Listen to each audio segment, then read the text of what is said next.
Dr. Mills.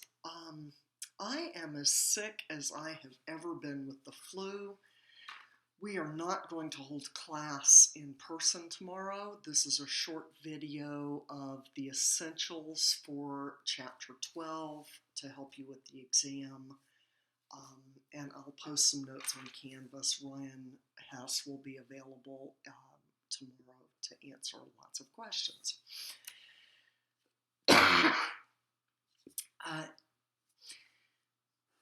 Chapter 12 is attempting to bring together what you know about partnership and corporate taxation. But I want to do a little bit at the theoretical level first. Remember, if you have a partnership, all of the income gets allocated. It's a pass-through, and it's taxed at rate personal taxpayer. Inside a corporation, you have the corporate income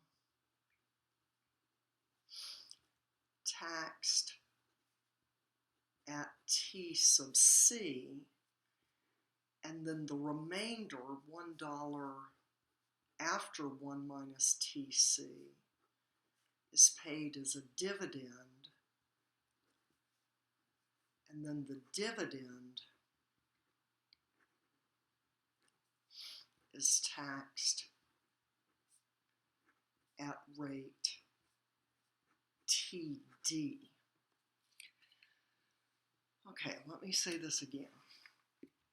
In a partnership, a pass-through, a sole proprietorship, this entity is not taxed. Only the owner is taxed, and all the income is taxed at some personal tax rate. With a corporation, the corporation is a legal tax-paying entity. It pays tax at rate TC. Whatever's left over could be paid as a dividend, and the dividend is taxed at rate TD.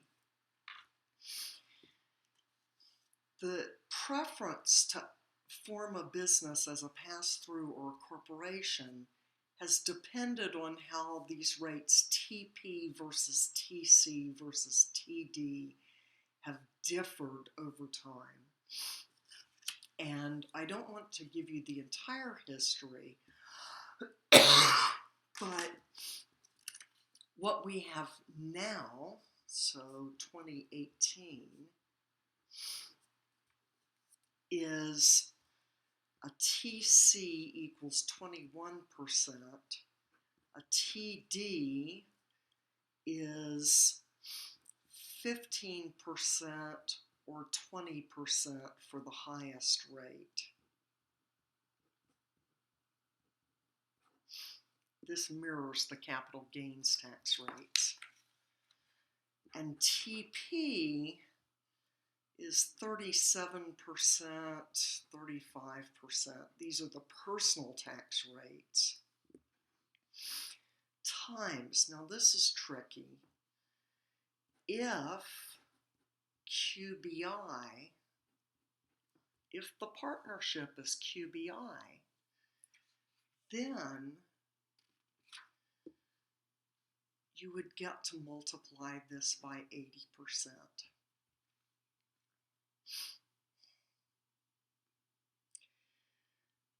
So the real key related to corporate versus partnership, well, if you're going to leave the money and reinvest it in the company for a long time, that 21% is a pretty favorable rate because it's still lower than 80% of 37%. But if you were going to be paying out the income every year, and if it were QBI, then it's better to be a partnership.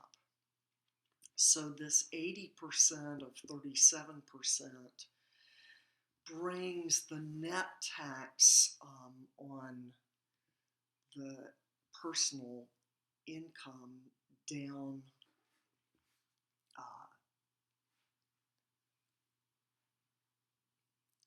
to make this less expensive. Now, in this setup, historically,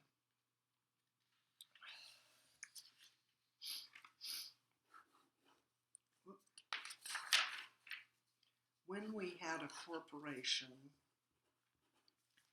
and the shareholder was also the manager.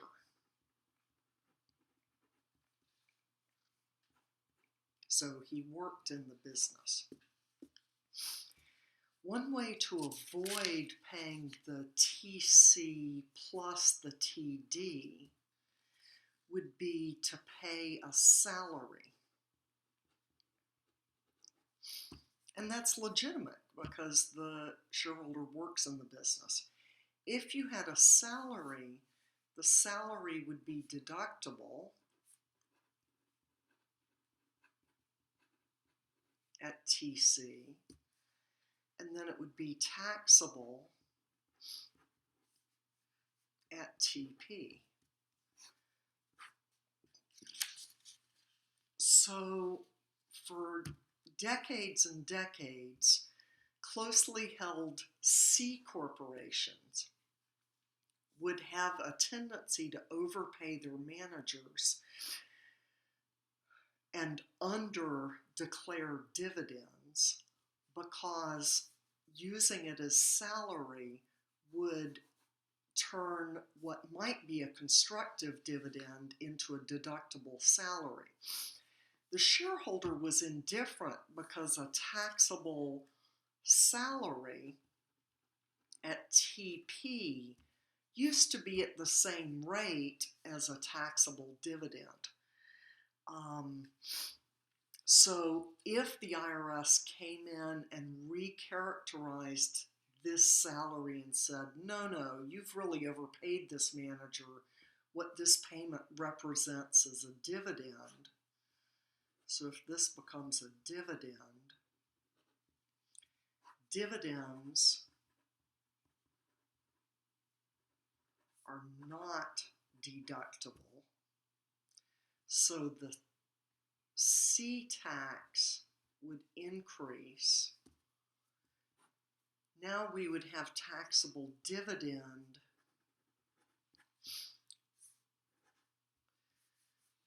so the shareholder's income would not change.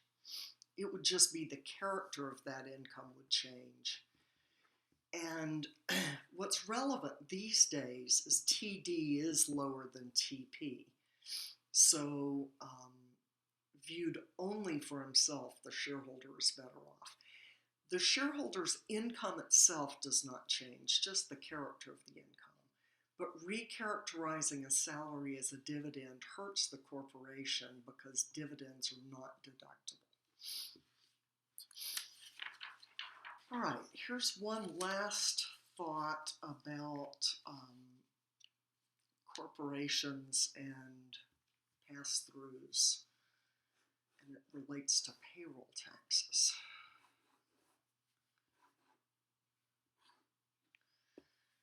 So now I want to do a partnership. It can also be an LLC versus an S Corp versus a C Corp.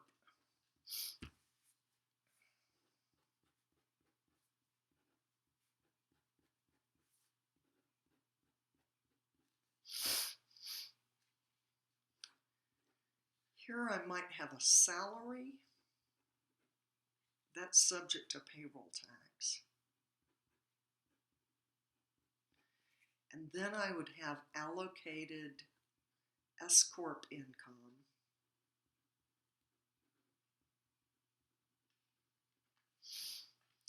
not SE income. So your S corporation income is not self-employment income. If you have a guaranteed payment, that's SE income. And all the other allocated partnership income If you're a general partner, it's SE income. Even if you're an LLC who's working in the business, might be SE income. This is one area of dispute with the IRS right now. I think if you're an LLC partner who does not work in the business, you don't have to worry. Your allocation is not subject to SE income. With a corporation, it's only the salary that's subject to payroll tax. Any dividend is, of course, not self-employment income.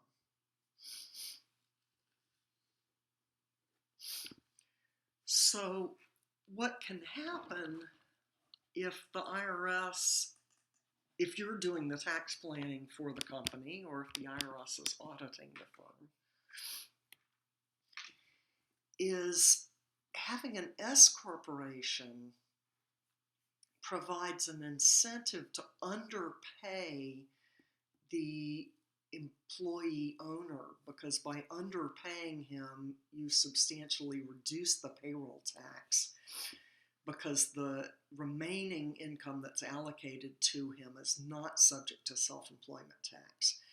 So the IRS scrutinizes underpayments here.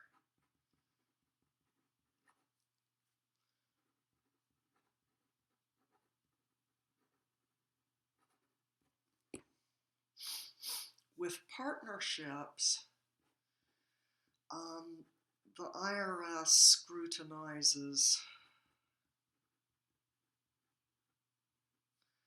whether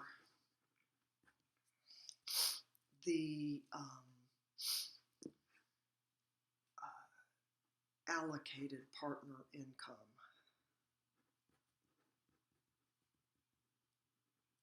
should be self-employment income. And here the issue is constructive dividends.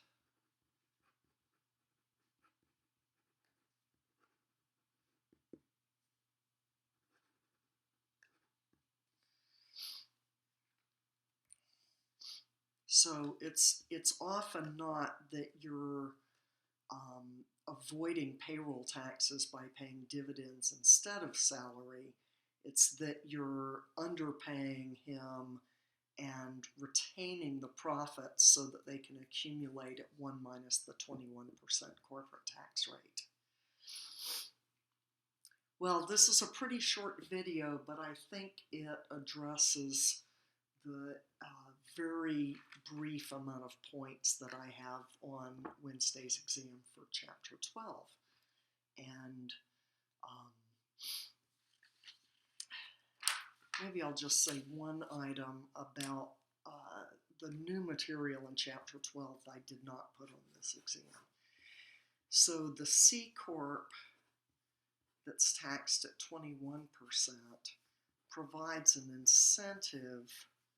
TP is 37%, or TD is 20%, 15%.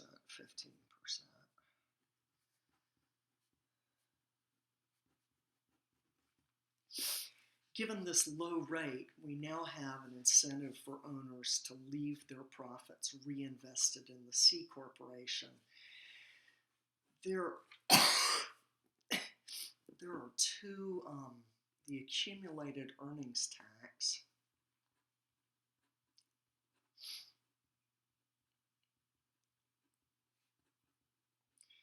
and the personal holding company tax.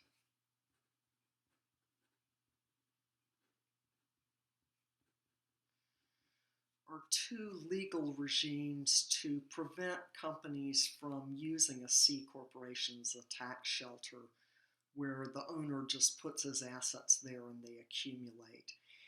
It's fairly easy to plan not to be subject to these taxes. This has to be an active business, not just a shell corporation for portfolio income.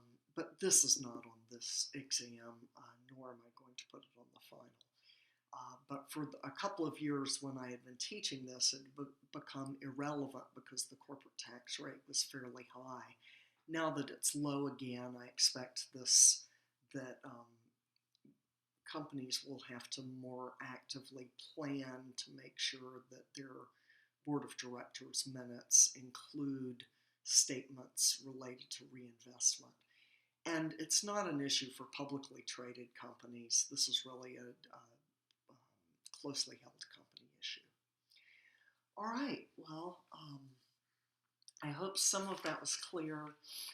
I am not going to be in class tomorrow, and I hope none of you are getting what I had. You guys take care.